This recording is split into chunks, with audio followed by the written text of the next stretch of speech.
Hey, can you go back to the Mugabi Hagler fight? You were making comparisons to Triple G versus Canelo. Yeah. Break that down for us again, because I missed out on that. Well, you got to look at the film, and you got to look at the logic of it and break it down from A to Z. And she was a stronger puncher, but not the skillful one. But he always had a puncher's chance. And he got some in, and Triple G would get some in. But it's how effective he gets it in and how effective the Canelo takes those punches. Very, very little people in history got away from not getting hit at all.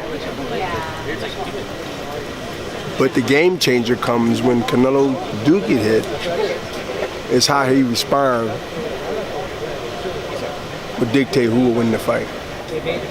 And that's when Marvin Hagler and the John the Beast Mugabi came to mind. As I always say, that history always repeats itself,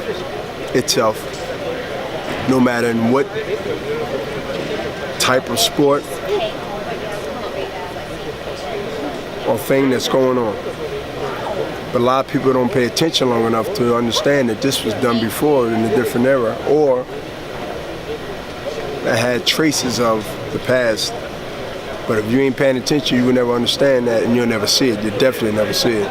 So the first thing I seen by studying late at night sometime on the East Coast time, what fight can I compare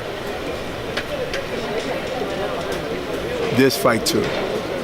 As I break down fights by bringing up the past and having patience and discipline to say about these two fighters that's fighting each other. And even if they would not with Golden Boy, if I got an assignment with HBO or ESPN, I'll go do that on my own. Yeah. Because I want to be able to make a comparison when I say it, because I want to be right and I want to show people that who want to be wrong.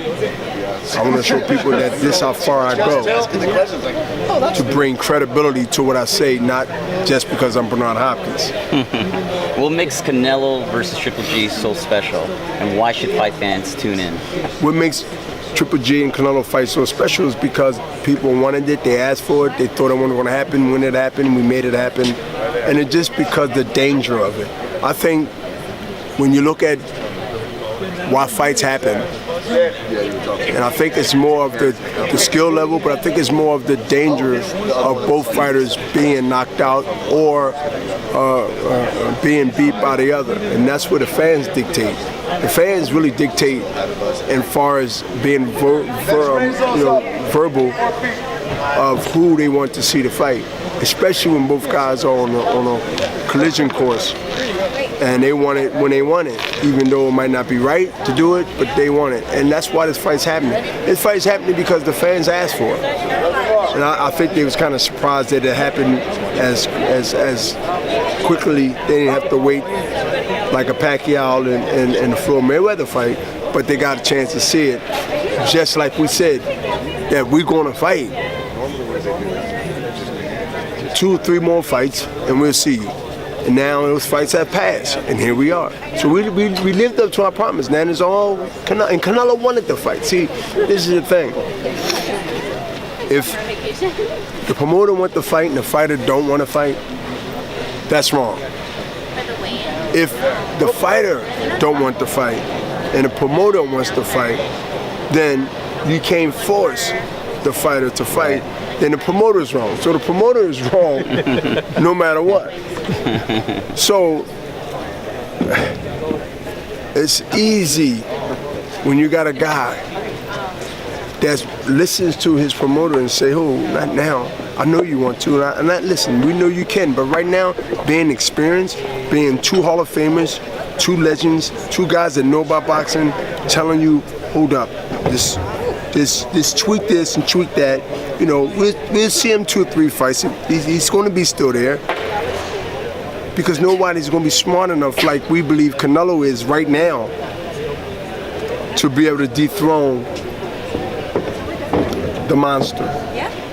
Does this type of fight, the matchup with Canelo versus Triple G, have that potential of seeing a rematch, a trilogy? Yeah, this is no different than in their time when Alexis Aguero fought Aaron Pryor. Oh yeah. So I can go to history and give y'all some good fights, man. So There was some controversy in that first one. exactly. That's why he fought the second time. I mean, yes, this is rivalries that every sport has. Dallas Cowboys and Pittsburgh Steelers in the 80s. These are just rivals.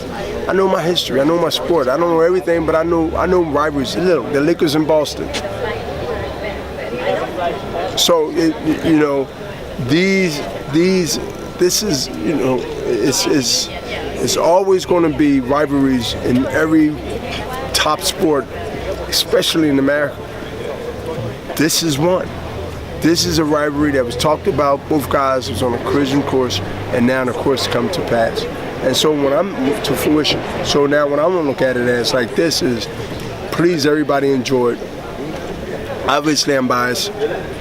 Y'all know who I want to win, and I want them to win big. Whether it's a knockout, I take it. Whether it's a 12-round hard gut, show determination, show that he can get up off the floor if that's possible, if that's even happened. At the end of the day, when it's all said and done, both guys, I believe, will have to rest a long time before they get back in the ring. That's the type of styles we're dealing with. Nobody will leave this fight unscathed.